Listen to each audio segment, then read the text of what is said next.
Sherlock Holmes is probably the literary character that has been adapted most often to the screen in countless films, TV movies, and series, as well as video games. He first appeared in 1900 in a film that lasted just over 30 seconds, and has since appeared in countless titles with different actors and music that set the stories in Victorian England and added to the suspense. Two titles are particularly important for their soundtracks: The Private Life of Sherlock Holmes, with the fabulous music of Miklos Rozsa, and Young Sherlock Holmes, with no less magnificent music by Bruce Broughton.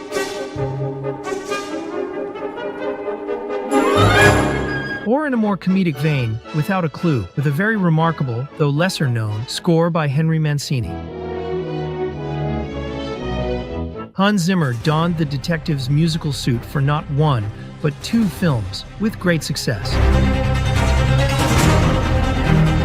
Guy Ritchie directed Sherlock Holmes in 2009 and its sequel, Game of Shadows, in 2011, both starring Robert Downey Jr. as the detective and Jude Law as his inseparable Dr. Watson. The starting point for the first film was to break the stereotypes and emphasize a comic and lighthearted side. Zimmer's idea was to create a soundtrack that represented the street life of London at the time. Sherlock Holmes plays the violin, a refined instrument that could have provided an elegant soundtrack.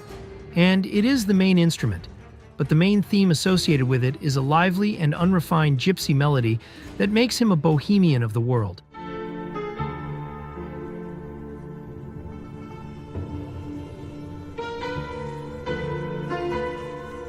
Chords played on a piano that looks more like a barroom piano than a concert hall piano present the theme in an advanced form at the beginning.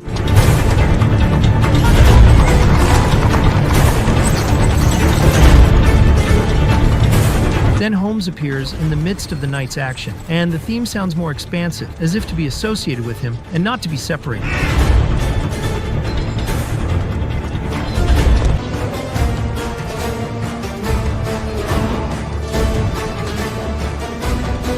In total, the theme appears about 30 times in different forms and colors, quietly.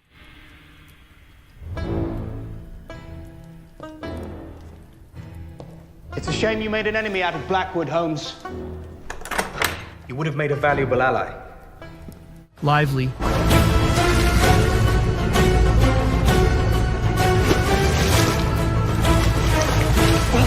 Funny.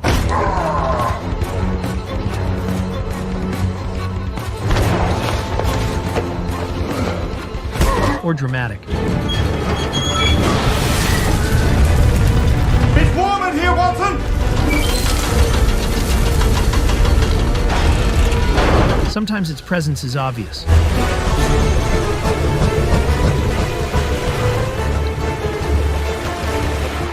Other times it is subtle. What you need is to rest. My brother Mycroft has a small estate near Chichester. Beautiful grounds. There's a folly. It helps to show Holmes in all his many facets, including Watson. To get to the country, There is much more music. Strangely enough, the evil Blackwood does not have a theme song to identify him, although he does have dark music. Lord Blackwood? You seem surprised. I'd say the girl deserves her attention more than he. Finally, there are two scenes that prove how unorthodox this soundtrack is. One is the fight with the giant henchman of the evil Blackwood, energized by a violin and supported by a banjo and an accordion, but without the traditional orchestra for this kind of sequences.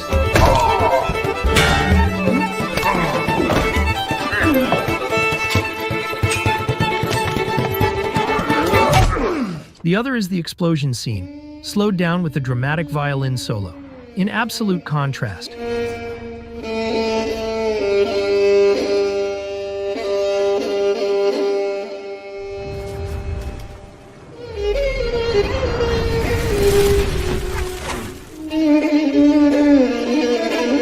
But the movie was first and foremost a party.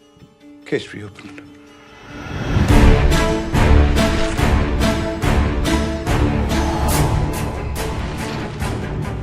Its success led to a sequel, Sherlock Holmes, Game of Shadows.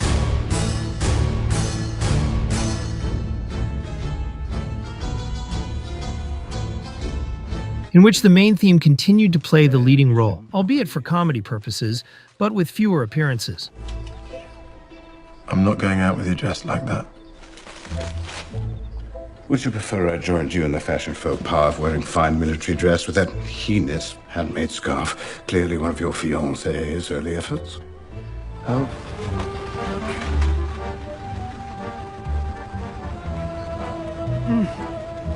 Marriage?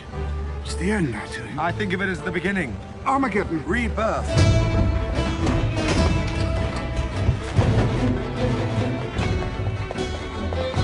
One of the reasons was the presence of Holmes's nemesis, Moriarty, who, unlike Blackwood, had a powerful dark and sinister theme music.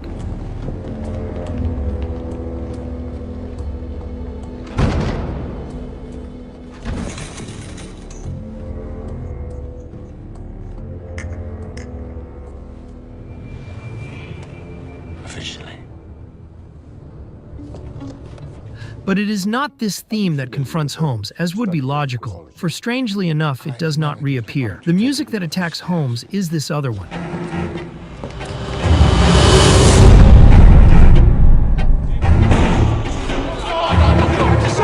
It tells of Moriarty's evil and power, and almost operatically emphasizes the danger Holmes faces.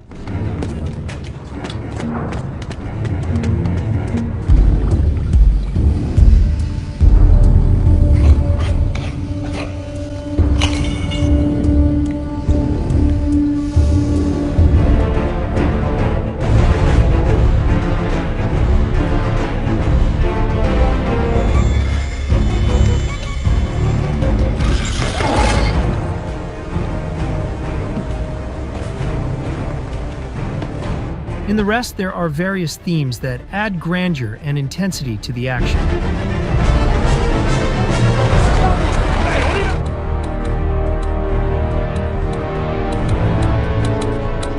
There is also a tribute to Ennio Morricone that takes up an entire sequence. Slow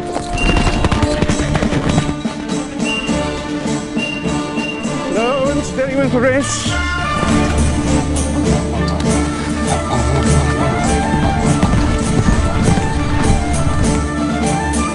Hans Zimmer's Two Adventures with Sherlock Holmes are not the best that the Baker Street Detective has had musically in the history of cinema, but they are two original and different divertimentos that, for the moment, have no continuity.